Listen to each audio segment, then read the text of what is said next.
so many people I've met in this industry that are just fantastic. You see what they do and how much energy and passion they put into what they do is quite infectious. And I think that's what really resonated with me, just that passion side of things. And marketing is just about understanding people and helping people understand you. That's what it comes down to. So it's how can we make that as enjoyable for them as possible and remind them it's about fun and it's about the more time they spend on their boat. And that's why we're in the industry.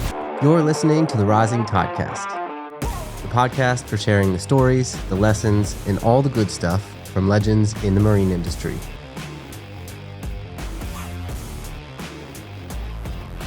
Welcome to the Rising Tidecast for another episode. I'm Steve from Rising Tide Film, and today's podcast, you're in for another treat, a great episode. We've got some tactical marketing tips from the expert herself, Nona Pedersen of Yessss Marketing, based up on the Gold Coast. Nona helps marine businesses thrive through fast and effective growth. She's a growth-obsessed strategist who gets a thrill from building meaningful connections, crafting win-win solutions, whether it's accelerating brands, fostering personal development, or nurturing a cactus. Nona's passion lies in helping things flourish. She's been in the industry for 10 years and climbed through the ranks and knows a thing or two about growing marine businesses and brands. So welcome, Nona.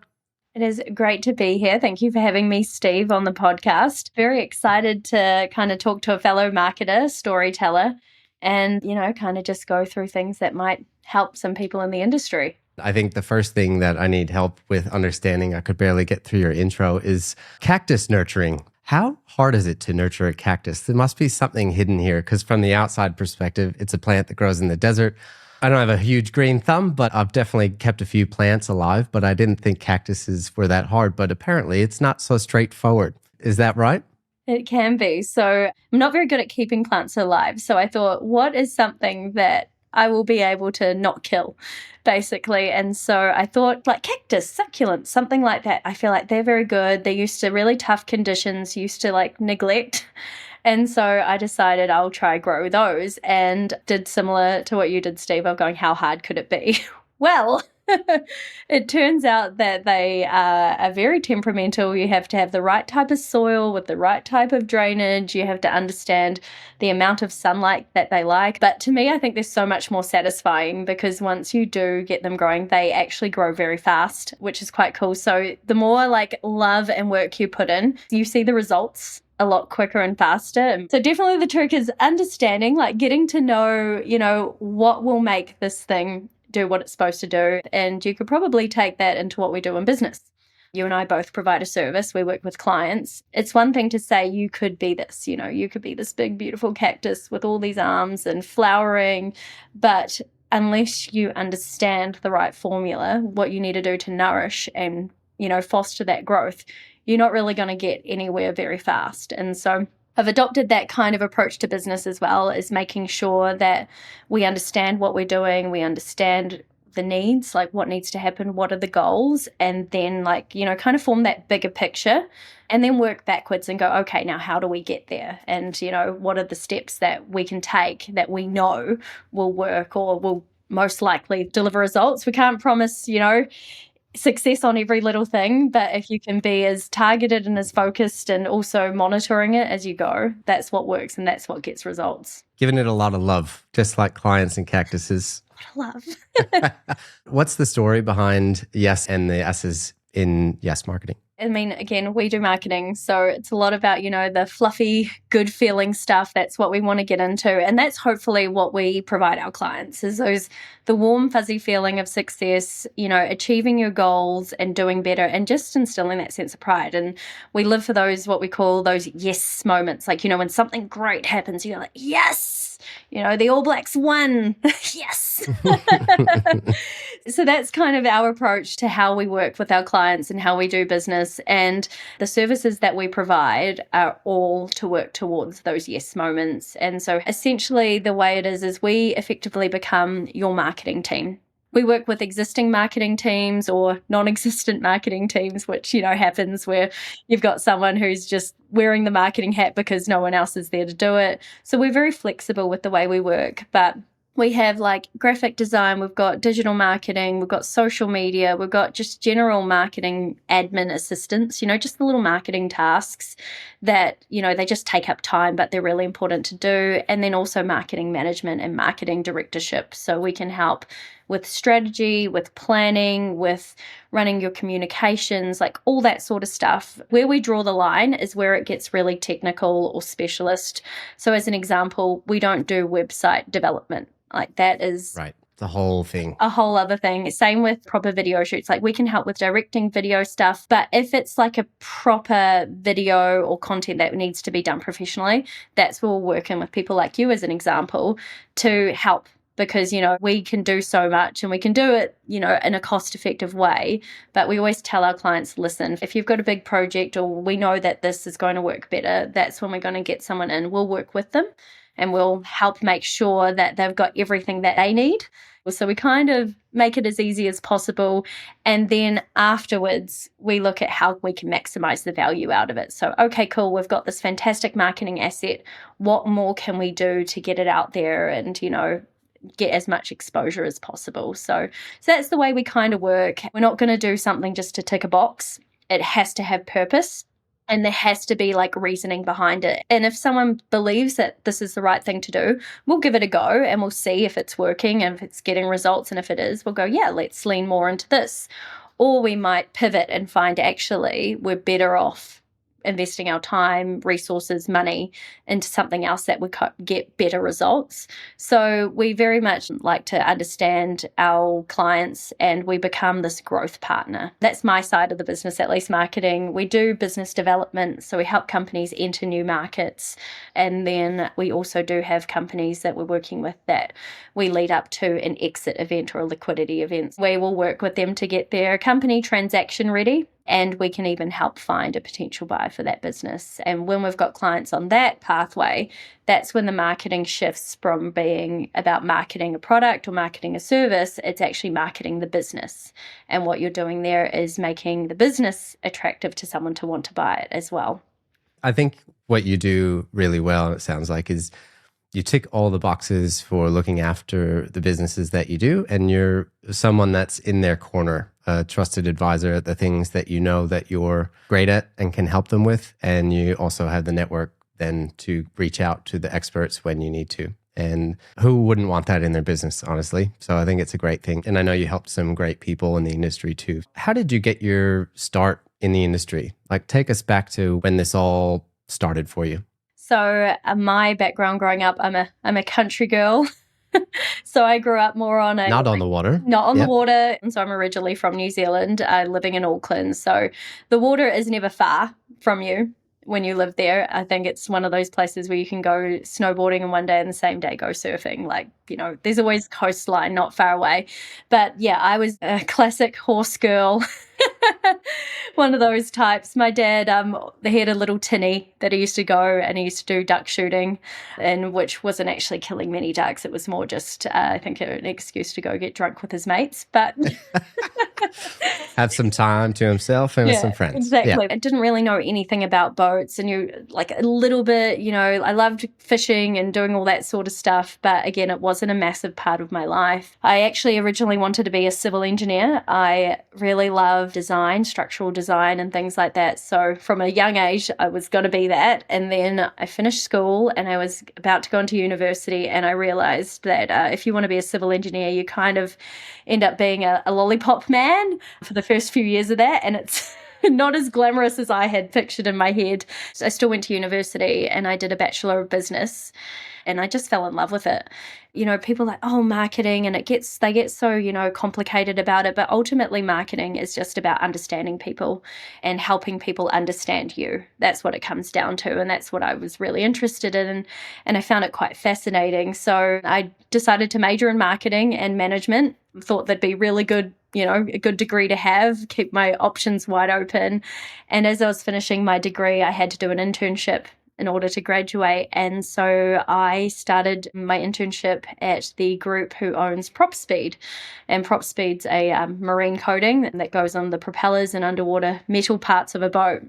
knew nothing about boating, but I was tasked with doing some, market research and doing some marketing reports and like data analysis, that sort of stuff. And it took me a while to get my head around it. I originally thought anti-foul was something that prevented chickens or birds from like just no understanding of, the Love that. jargon. I learned a lot.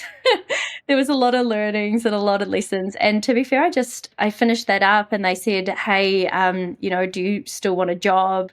We've got a junior marketing role coming up with Prop Speed if you're interested. And I was like, yeah, like, let's do it. Let's give it a go. It took me I'd say, like, being honest, it was 2 years. It took me 2 years to really understand the industry. It was more like a year to understand the products and the customers and how they interact with it and, just dissecting all of that sort of stuff. And then the second year was more about the industry and learning how the industry works and learning other parts to the boat beyond coatings. And so, because for me, I was like, I need to be able to talk the talk. I need to be able to understand what role this plays. So I started with Prop Speed as like absolute junior. There were only 3 of us in the company, so we were tiny. And the world thought that the business was a whole lot bigger because the brand had grown through the product just being absolutely fantastic, which it is. So my job in terms of marketing it, I found that easy because the product is great. The product does what it says it's going to do. There are people out there that love it. And then as I started growing in my career, I got to travel. I got to attend a lot of the big events around the world. And that kind of resonated even more with me, meeting these different people and understanding how they use their boats and how, you have to understand terminology. In the US, they don't call anti-foul the word they use. They call it bottom paint. And so I was like to our sales team, guys, like, what?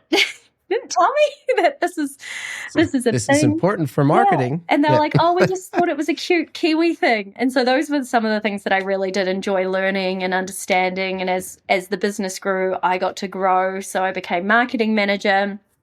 And then I became general manager after that. And that was such a fantastic journey to be part of and to be able to grow with the business where you're like this tiny little team and you're kind of doing everything to now, you look at it and it's just something to be so immensely proud of, to see what it's grown into and to, keep championing now from the sidelines.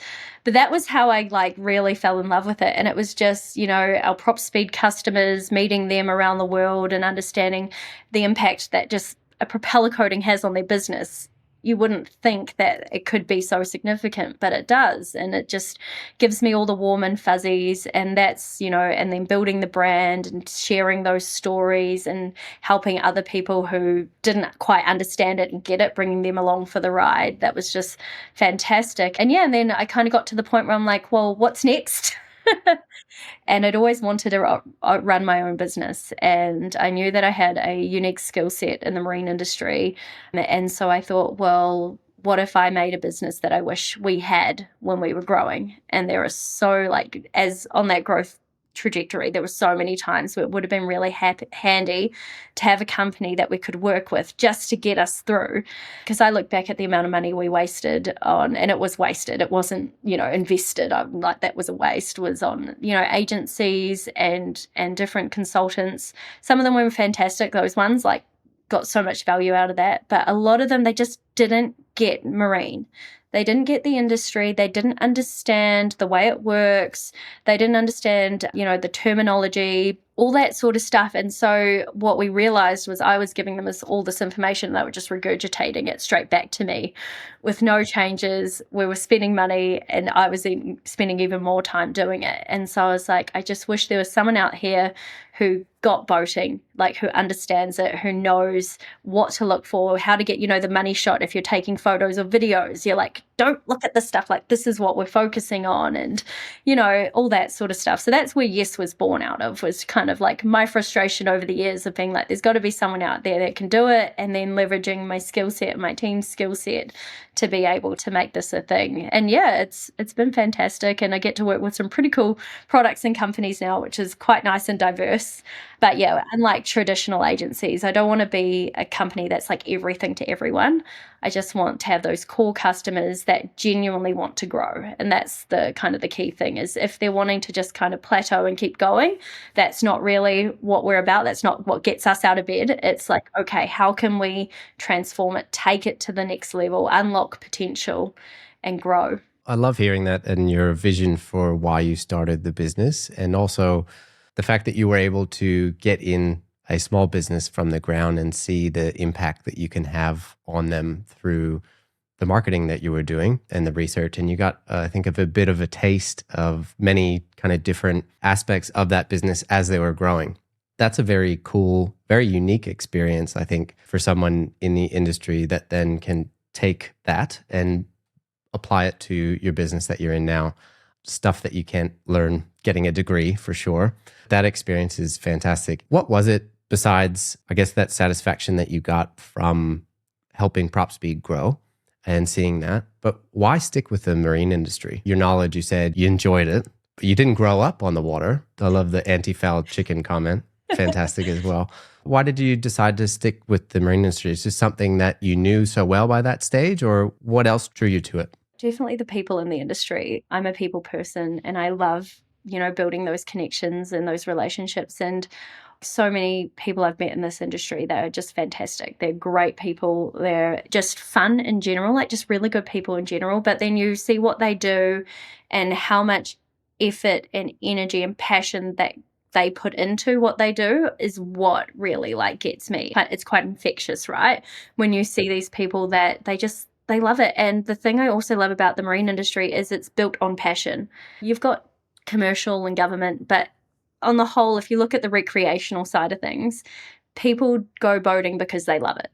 It's just, I love being out on the water. I love spending time on my boat. I love spending time with the people that I love on my boat.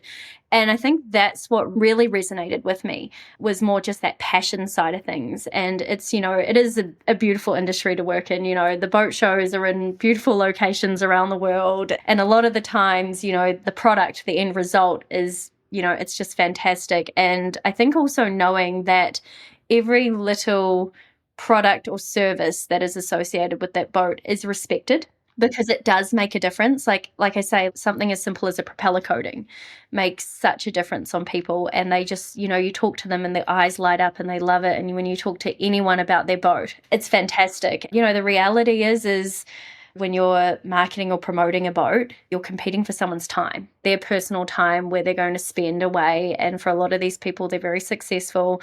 They've worked really hard to get the boat. And so it's how can we make that as enjoyable for them as possible and remind them that it's fun. And that's what should come through in the marketing as well. And I think some people, they get a little bit too serious with marketing. And, I get it. In some cases, you have to be. But in the majority of things, especially if you're targeting, the leisure side of the market, it's about fun and it's about enjoyment and it's about reminding people that the more time they spend on their boat, the more they'll enjoy it too. And that's why we're in it, it's in the industry. And that's why I really wanted to kind of leverage all of the experience that I've built up over the years and keep, helping people. And again, there's so many great people in this company. And if I can help them, achieve what they need to do, it comes back and that's what really resonates. And that's what makes us unique as well, is we're so into marine, all the different parts of it. And so just even understanding it and then the opportunity to learn more about it too is really exciting. Your passion, taking it back to that part, is something that everyone is, at least the large majority of people in the industry share, is the passion for what you do and also the passion for being on the water. With the work that you do, how do you guys lean into that passion part of the businesses that you help? Yeah, so because obviously every business is different. For us, it usually, when we meet clients, especially at the start, it's kind of like dating. And so you're kind of figuring each other out. You're trying to see what makes each other tick and if we're going to be a good fit going forward, which is really important as well. And if we don't believe we can add value or can't help, we're very open and honest. And we're like, what you guys need is someone who's more like this. Like, they're going to get you what that wants. Like, we can't do that, but we can, help point you in the right direction.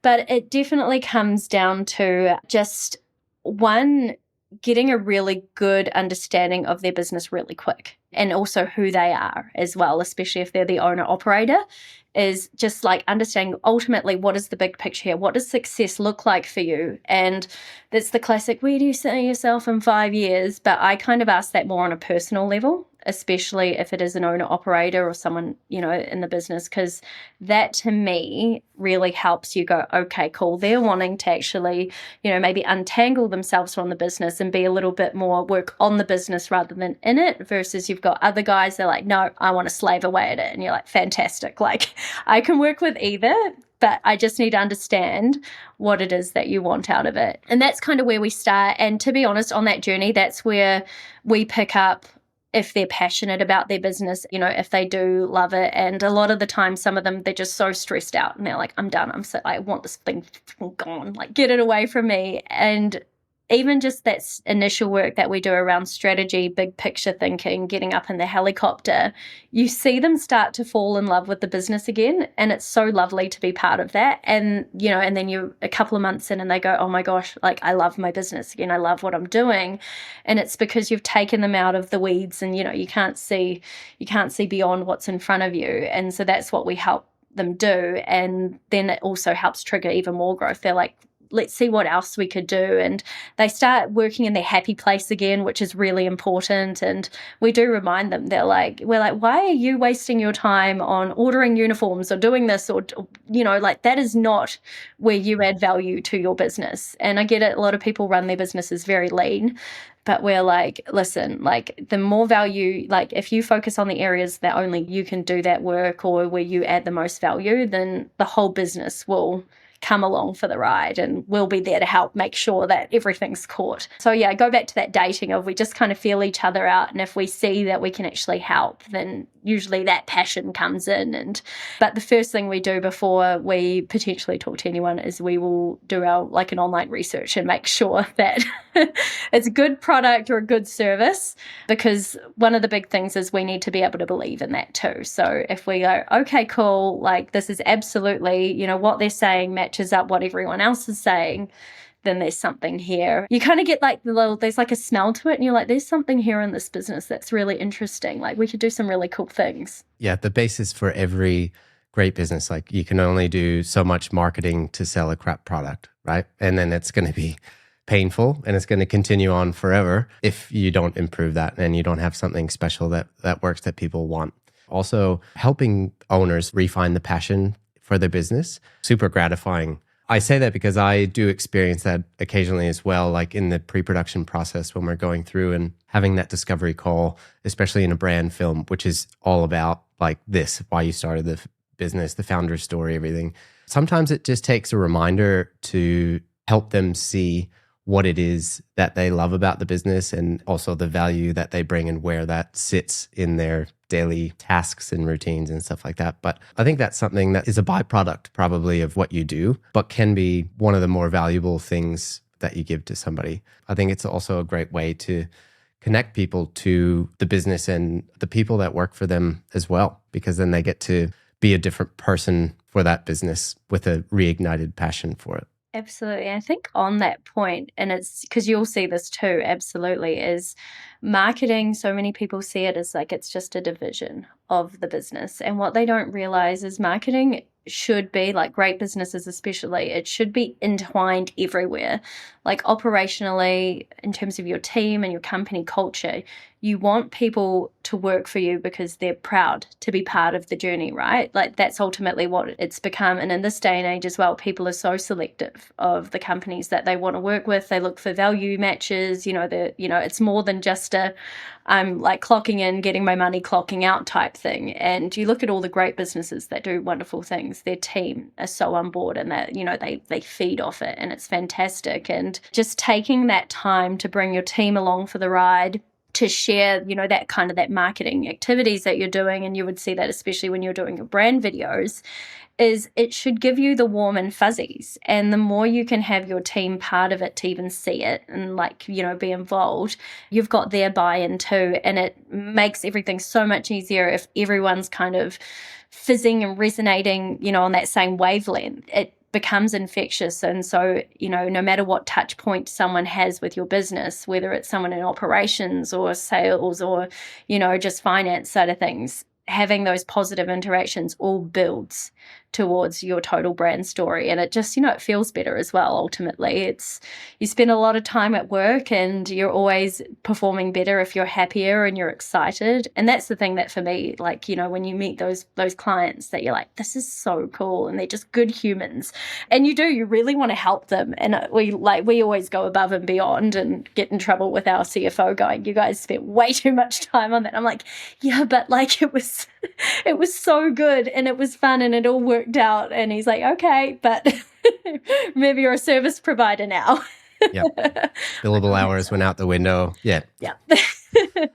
I think just being a good person is a great way to discover what it is that's special about your business. It doesn't have to be some epic founder story and this wild struggle you went through and, the kind of whole hero's journey. I think that it's really special to find people that are just passionate about what they do and wanted to start something just because they loved it and they love the people that they served. And that's something that a lot of people that work with businesses like that want to get behind. And so it is marketing not only the why behind that part of the business to the outside, to the clients, but also marketing it to your internal staff or your future staff. And I think harnessing that is one of the best recruitment tools out there to find more great people, like the people that are already in the business or the people that started it. Absolutely. And I feel like so many people get too caught up on they have to have this epic story.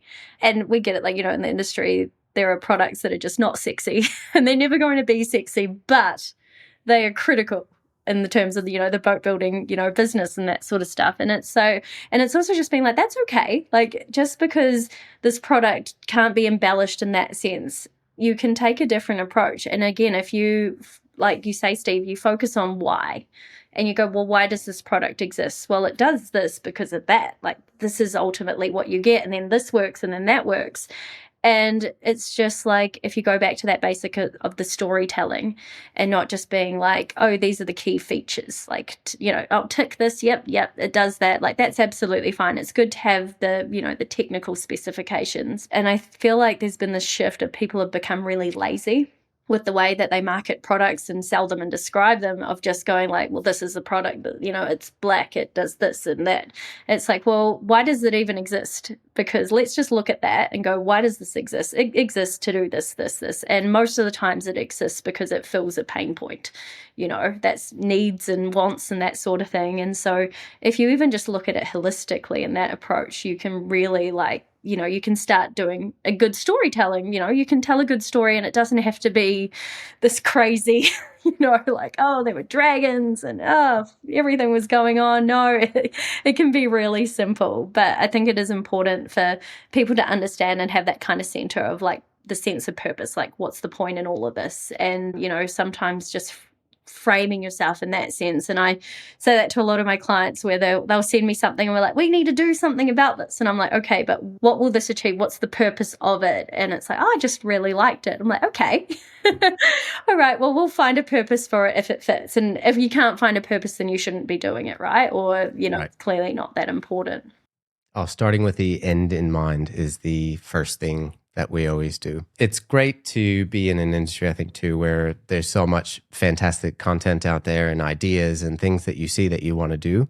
But knowing your story, knowing what's going to work within your goals and what you want to achieve and how it fits within your product and how you can tell that in a way that makes people connect with it, but also provides value to people, like not listening the features, but actually telling them how they're going to benefit from this and how it's going to make the days on the water better or whatever it is that you're selling. I think that's super important. And it's a common misconception that because they see someone else doing it in a similar business, that is going to work for theirs, right? And just like you're saying, it doesn't start there. Like you have to start with what's the problem that you want to solve. Or whose problem are you solving? I think that's the other big one is, and again in this industry, is actually understanding who that target audience truly is. And a lot of the times you might think it's this group over here, but reality, it's all these people here. And it's just taking that time to look at it and go, who And maybe those people aren't even aware that you exist and you've been marketing to the completely wrong people. And you're like, this has got to be easy. Like, it's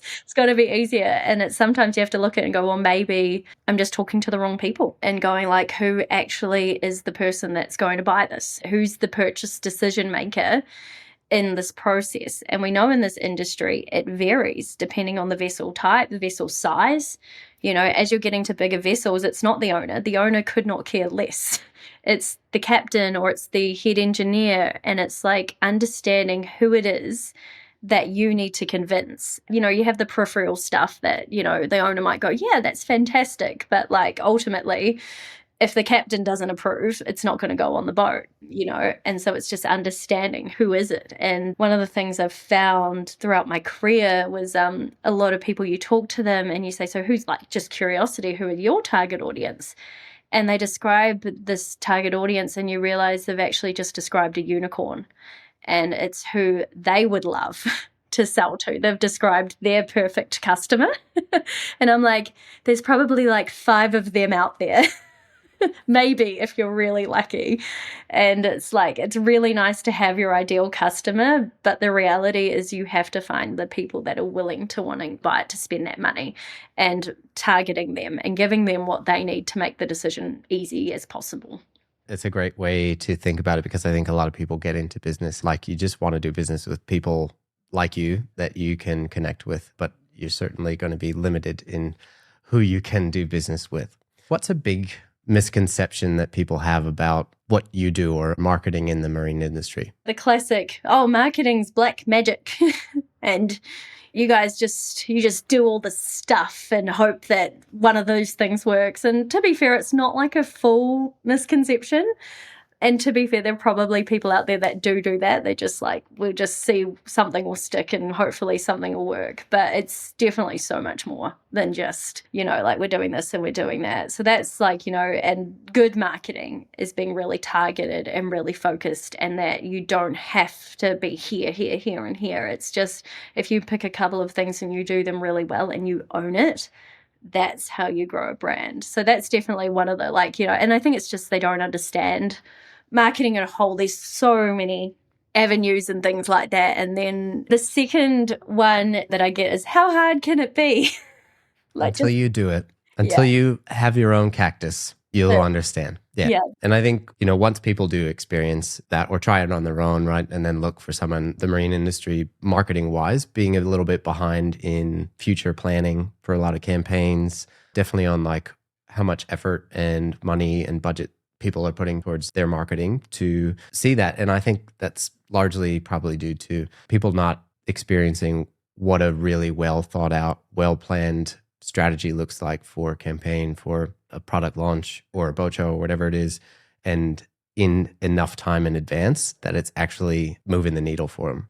So much in this industry is reactive. You talk to someone in like who's doing like the boat show management and like doing all that sort of stuff. They're like, we are starting on this a year out, like 12 months. And basically we don't get anything from people right until like the last 4 weeks in the lead up to it, being like, oh no, I need this and I need that.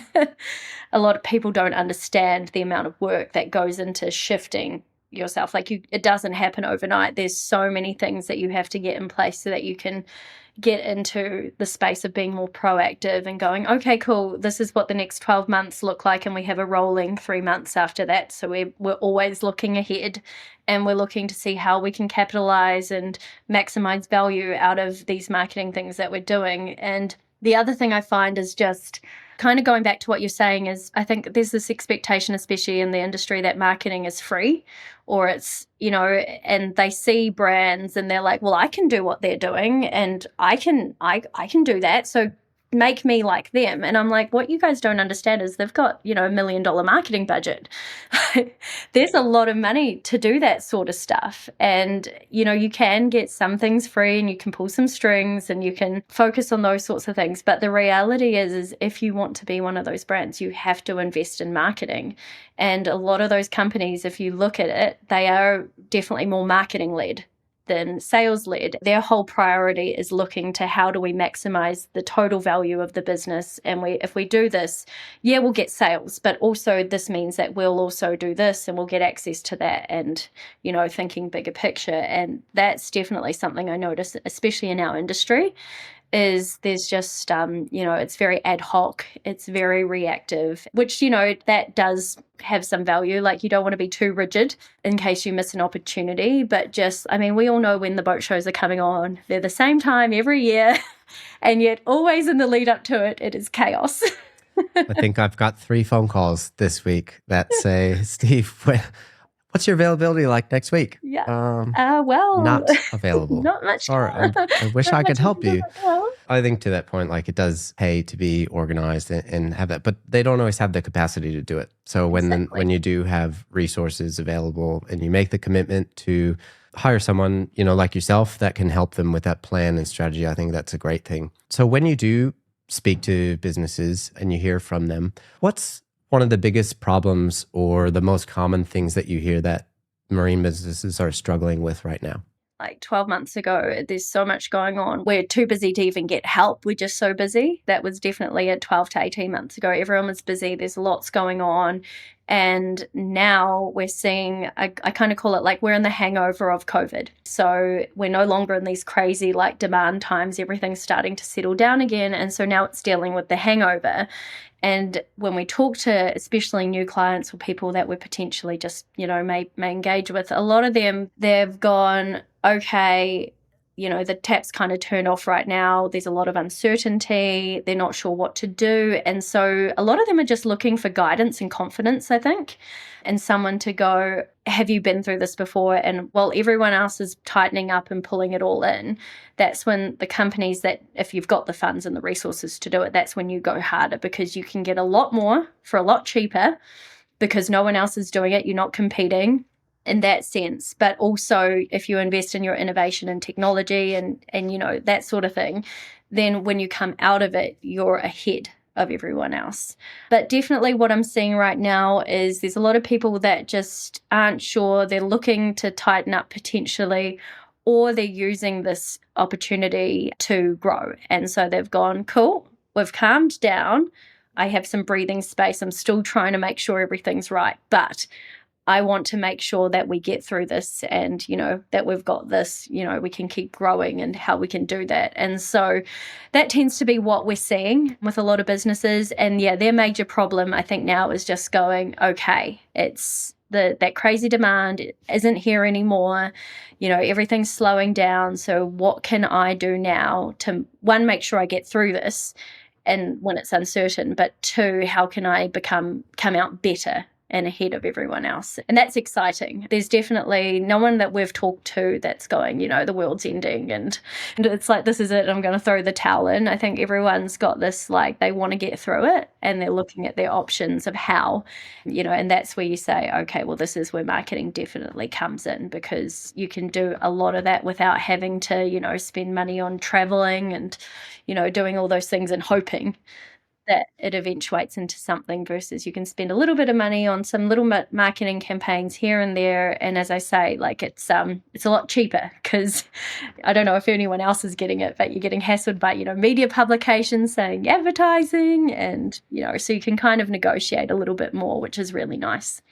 A couple of things you said I think were really interesting, and one of them being the doubling down at times like this. And I think if you can, that's fantastic if you've got the cash reserves and stuff. And after interviewing a lot of people, the common denominator there, I think, is risk and your tolerance of that. And I think it especially comes out in times like this. If people, I guess, aren't as risk tolerant in a time like this, and I know that everyone's business is different and there's different ways that you can market and try to get ahead in a time like this, what are some of those pieces of advice that you're giving, say, if we were speaking to like a boat brokerage, so a smaller boat brokerage, and they were looking at putting some effort into marketing now, they do see the light at the end of the tunnel. I know it's a general thing, but what's something actionable that you let people know or that you help them with that you could share with us? Absolutely. So the first thing I would do that shouldn't cost you any money is double down on your partners. Whoever your partnerships are. So if you're a boat broker, if you've got an alliance with any brands or any other parties, like double down on that. Like that, spend all your time nurturing those relationships, making people feel like we're in it together, like we know we're not stupid, we all know this is happening. How can we collectively work together to get more, and that is a big one, and it doesn't cost money a lot of the times. It's just, how could we collaborate?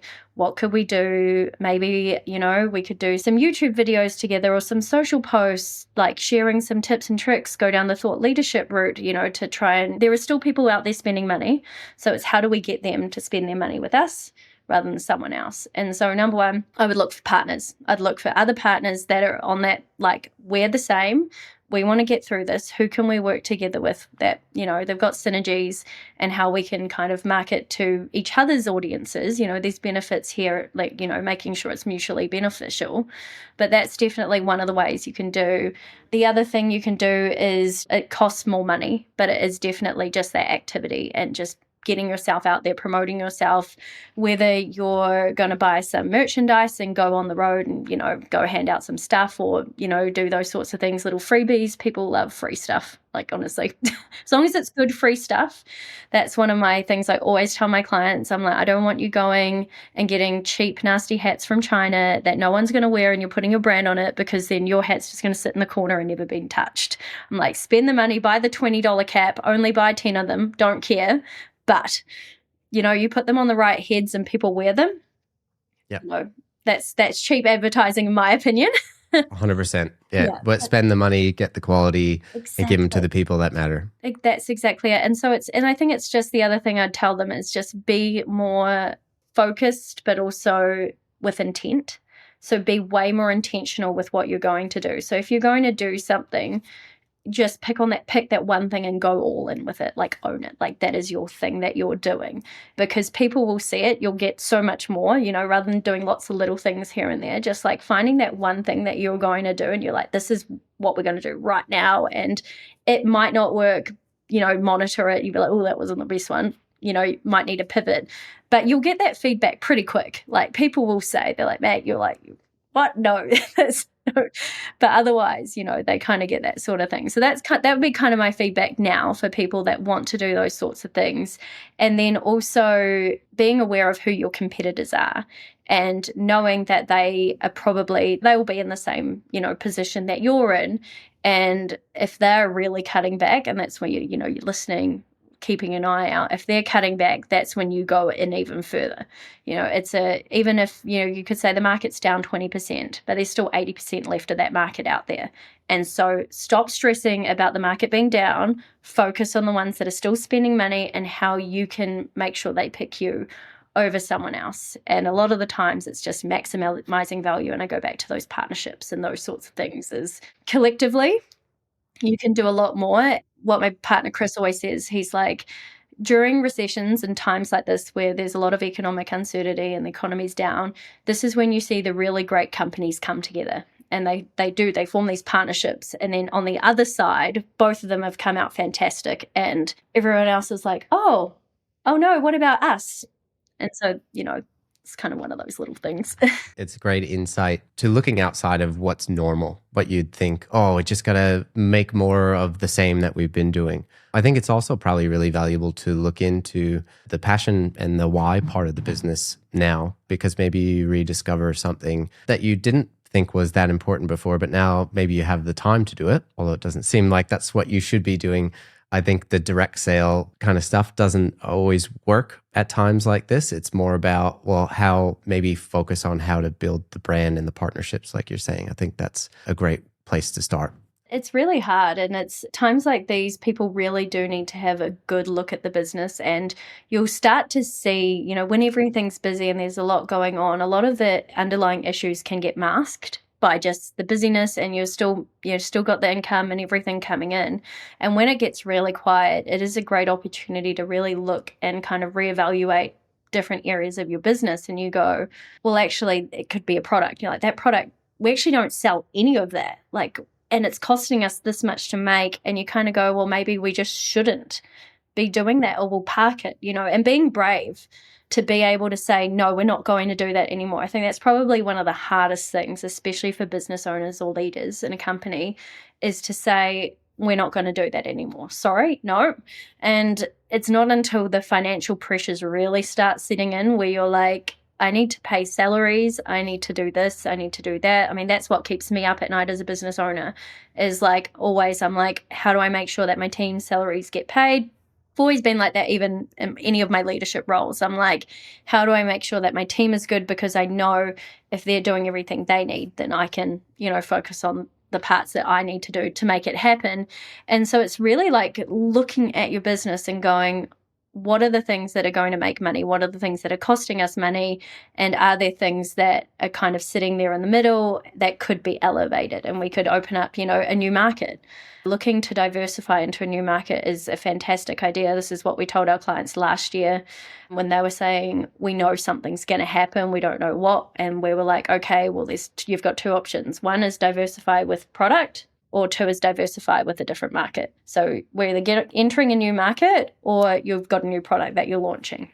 It's not that hard, and you look at it, and if you can set up a new market geographically, especially, around the world, that takes so much pressure off, because if one market's down, you've got this one going, and they always kind of slide and chop and change, and there's seasonality and things like that. But from a business standpoint, that is what will help you safeguard.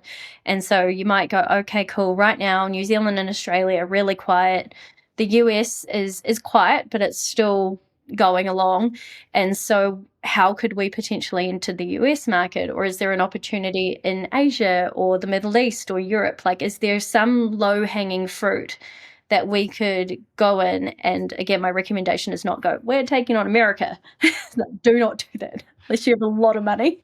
It's just, no, it's like, okay, we're going to focus on Seattle in California because the conditions are like this, or it's going to be Fort Lauderdale in Florida. Again, very targeted, and go all into that one little tiny piece of the market and then let it grow that way, because otherwise it's painful, it's time consuming, it's like a money pit. It's not fun. Like, no one's having a good time, everyone's stressed. And I think that's also, why we got into the business, right? And you mentioned that before, is recreational boating and this marine industry. Like, a lot of people share that passion, but it's also important to inject a bit of fun into what we do, because that's what people connect with in this industry.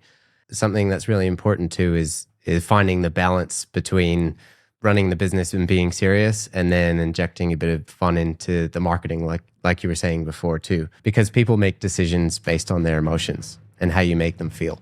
Some of the maybe marine businesses that you work with, or just in general, how do you see people that are maybe missing the mark on that balance right now? The ones you can see is like where they take themselves too seriously.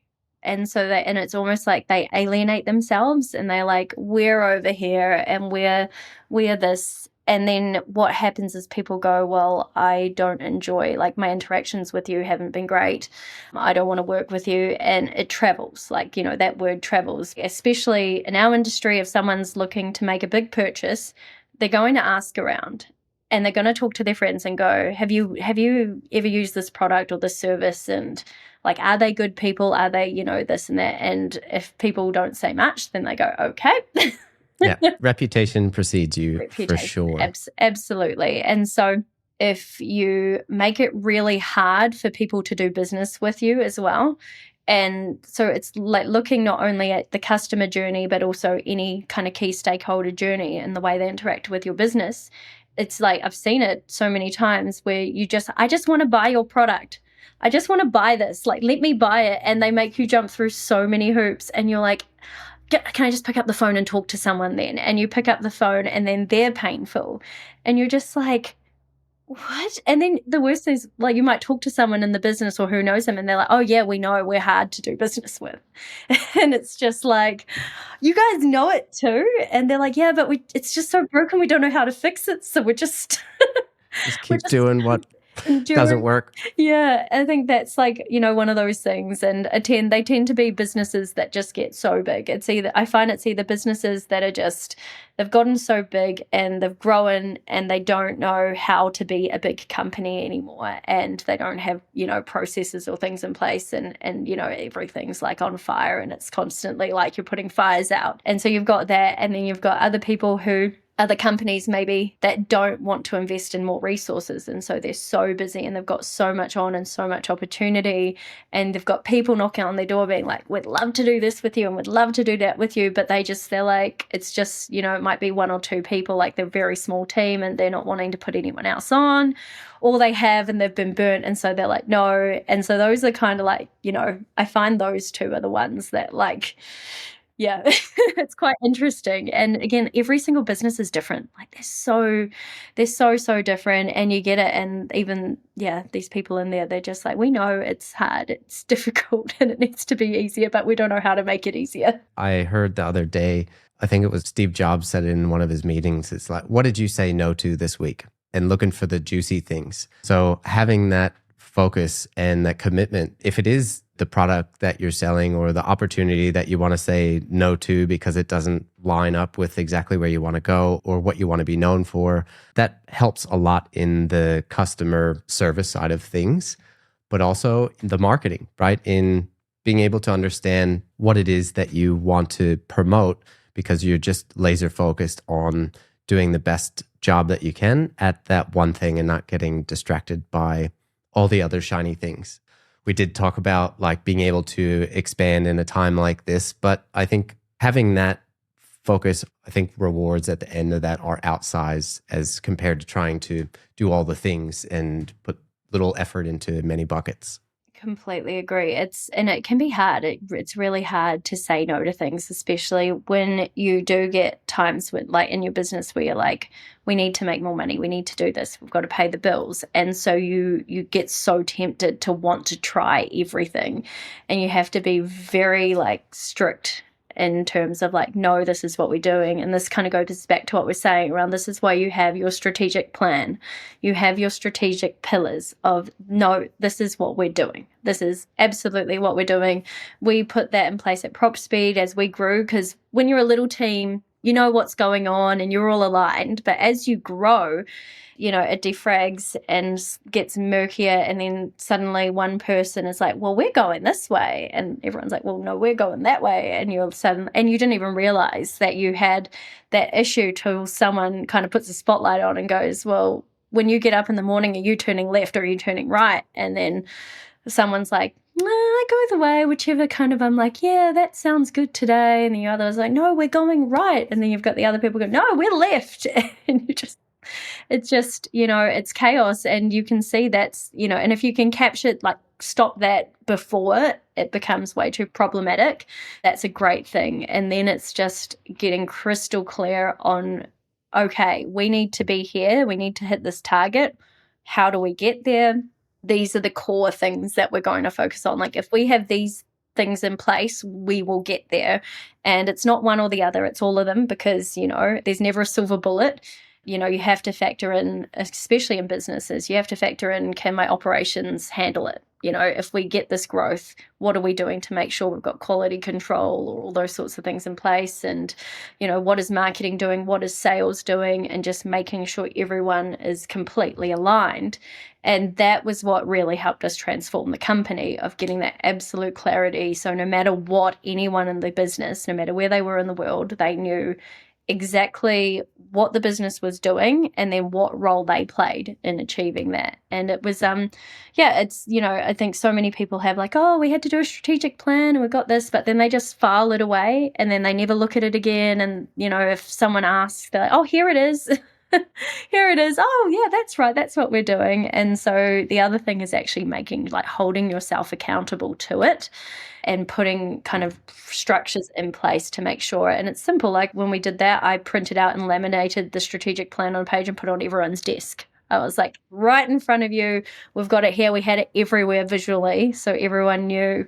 And then also when we set up, like incentivizing staff and bonuses and things like that, they were aligned with the KPIs for the strategic pillars. And so people knew if they were doing this, then, there was actually a reward for it, not just like a pat on the back saying, yay, well done. We did it. It gets people more invested in the success of the company that way anyway, if they're motivated by money, right? Some people are motivated by different things, but making it easy to follow is something great. I know I work a lot with Short Marine, and they have their mission, vision, values, why they're in business. It's huge decals on the wall. And it's a great reminder for everyone to see every day. It's great to laminate it and have on someone's desk, so it's always top of mind. But, also something great for customers to see when they walk in the building. Like, it's transparent, says this is what we're all about. This is who we are, what we expect from everyone that works here and what we want to give to our clients. I think it's a very powerful thing to have alignment over something like that, and to put a lot of emphasis on making sure that everyone follows that and is top of mind every day. And then, if you do it right, you get people go, that makes so much sense. Like, that is them to a T. It's not some, Chris would say, corporate BS.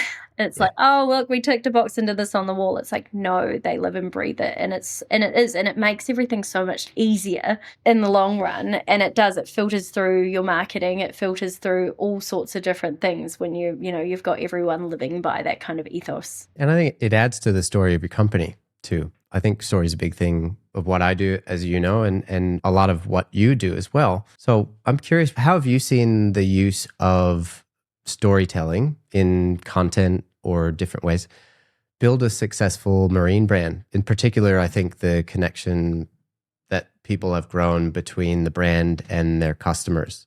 We watched the Simon Sinek Start With Why and the storytelling, and I got really into that a couple of years ago, and I was really curious to understand it, because there's always, if you understand the art of storytelling, there's always a formula for those that use it properly, and you can tend to pick it out. There's a hero, there's a villain, and there's like a special weapon or something that the hero uses to overcome everything, and very standard and straightforward. And the ones that I have seen that get it right, they make their customer the hero.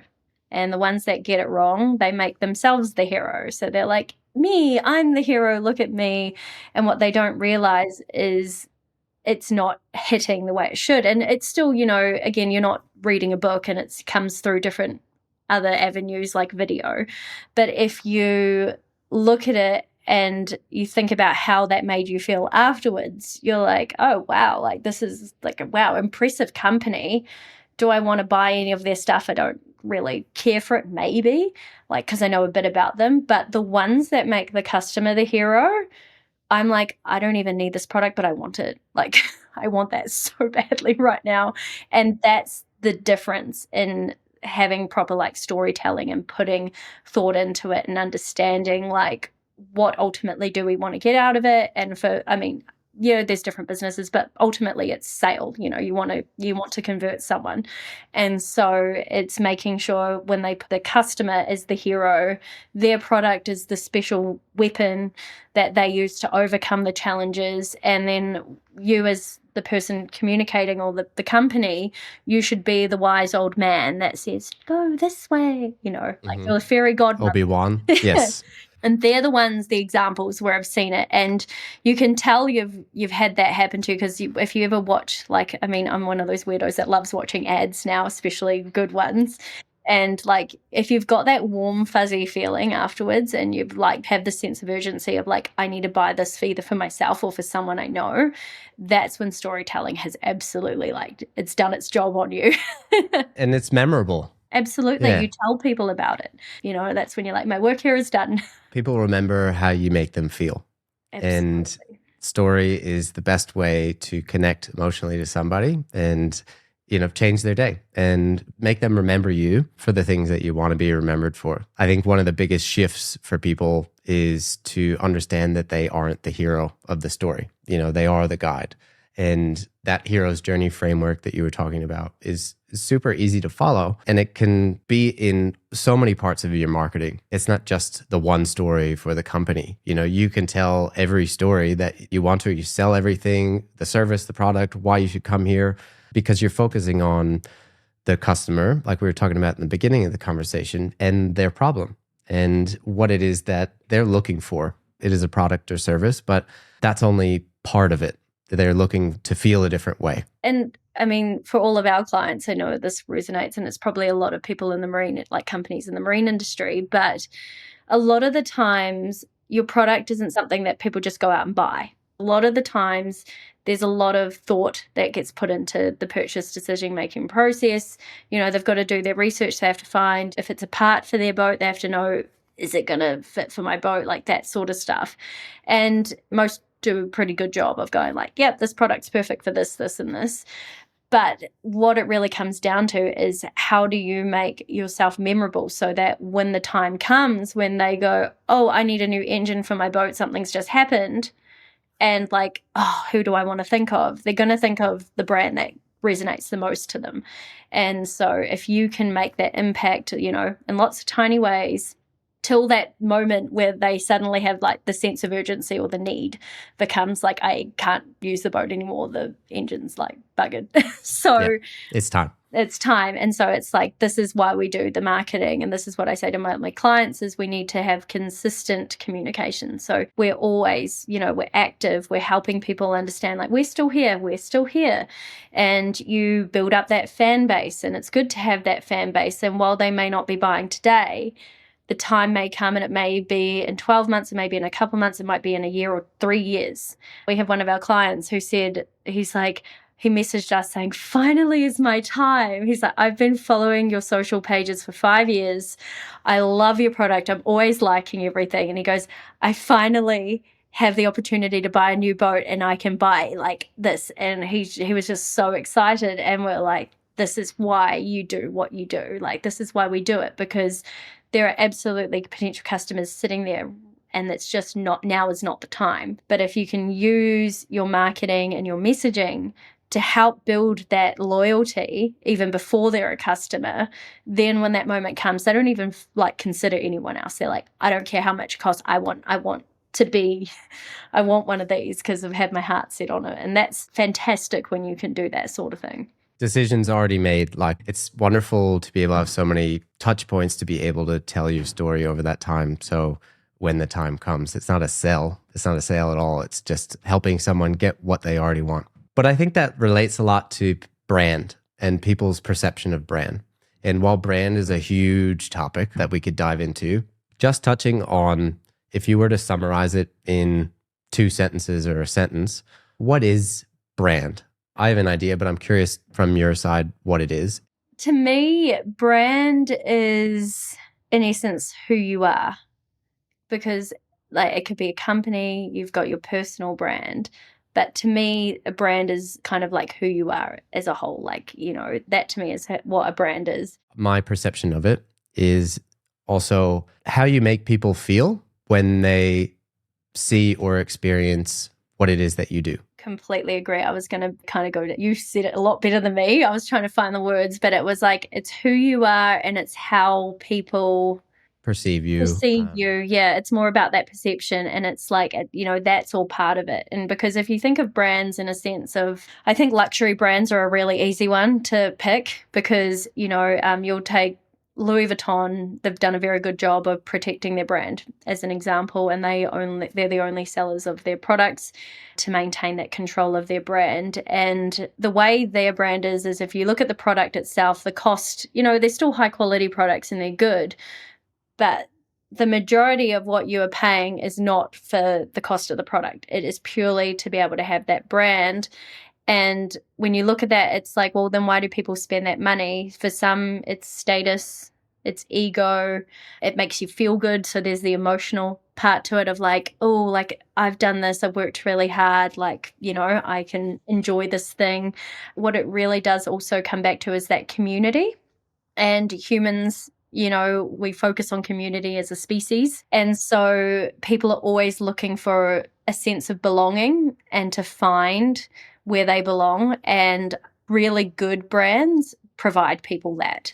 They provide them a sense of belonging. It's like a connection of like, I associate myself with your brand because I feel, you know, aligned with that. Like who you are in terms of your brand, whether you're a company or a product or a person, and that how other people perceive your brand and how aligned they are with your brand as well, I think is where that kind of all sits. And you can look at so many things in life, and it's what you want to be associated with. And ultimately, you want to be associated with things that make you feel good, because again, that's human nature. And so you're looking for those things that are completely aligned, and everyone has different tastes and different interests. And so that's why different brands resonate more with each other. But it's definitely like, it's so deep, and it's not just, oh, it looks good and we use these colors and there's I mean, the way you described it, it's obvious that it has a huge impact on the growth of your business and how people perceive you and what you do.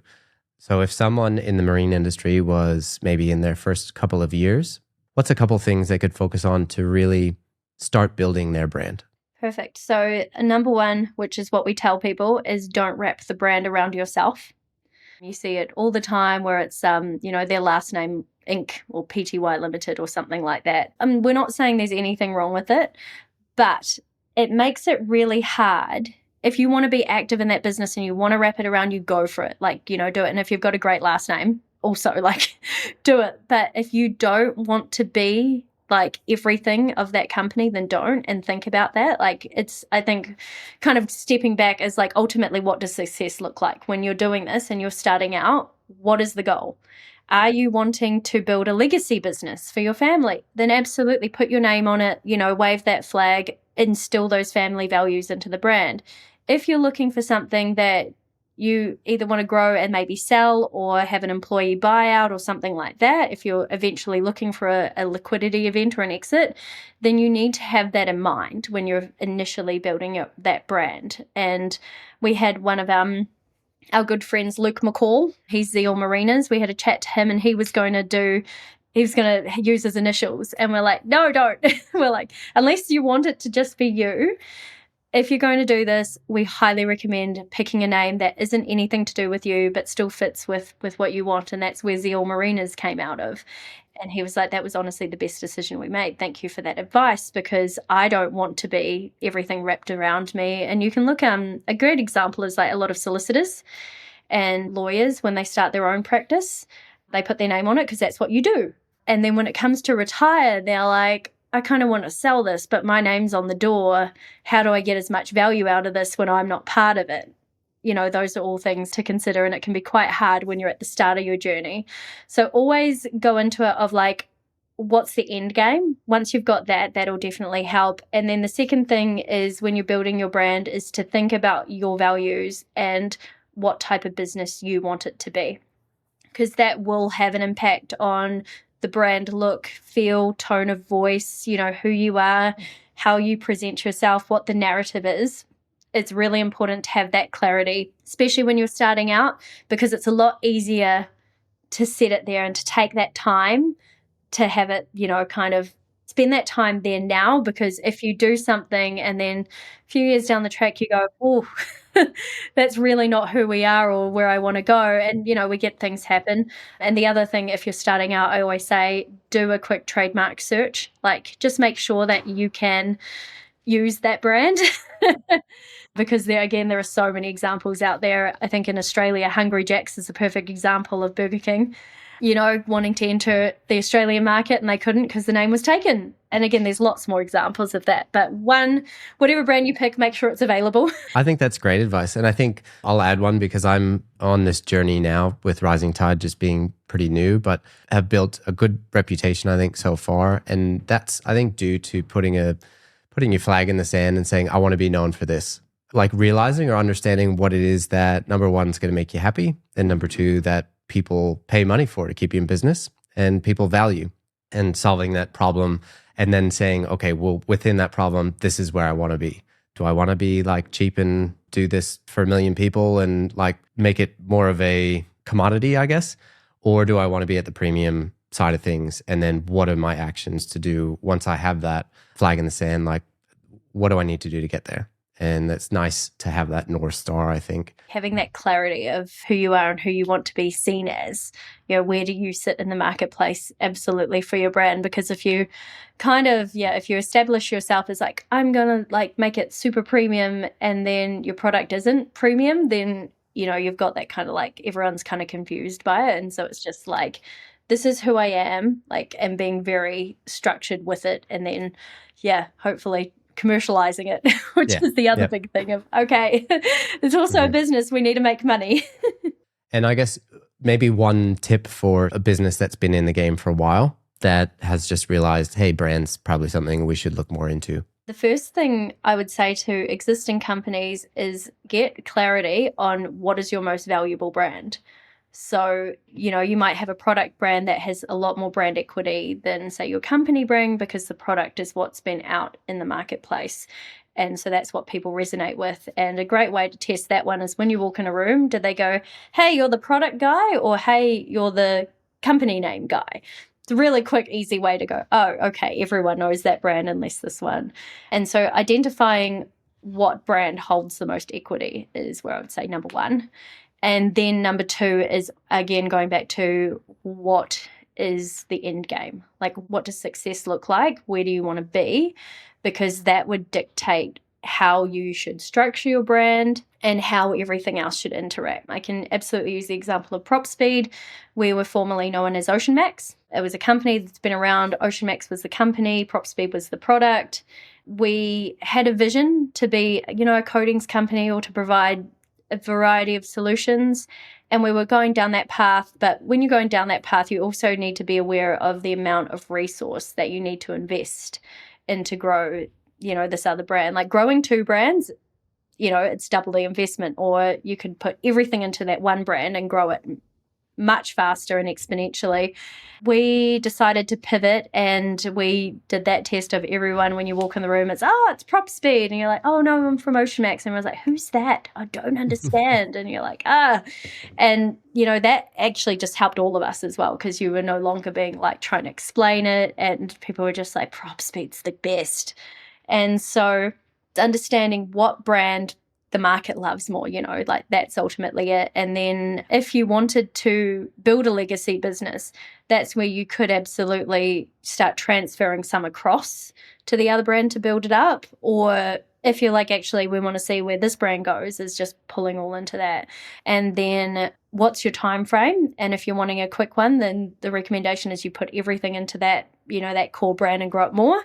Or if you've got a different, you're like, actually, this brand can't keep going. How can we transfer equity across, and how can we bring this one up? And so there's a lot of different things there, but definitely just getting a strong understanding of how the market perceives you, where the most equity is in the brands that you do have, and how you can either leverage them onto other brands or dial it up and turn other ones down. That's fantastic. Such great advice. I hope that helps many people, because it is so important. That's the thing that's going to bring the most return, not right away, but definitely over time, is focusing on brand.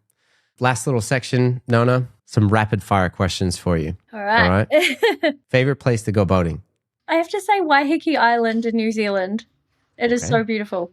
Sounds fantastic. Favorite boat snack? This is weird. Pickles.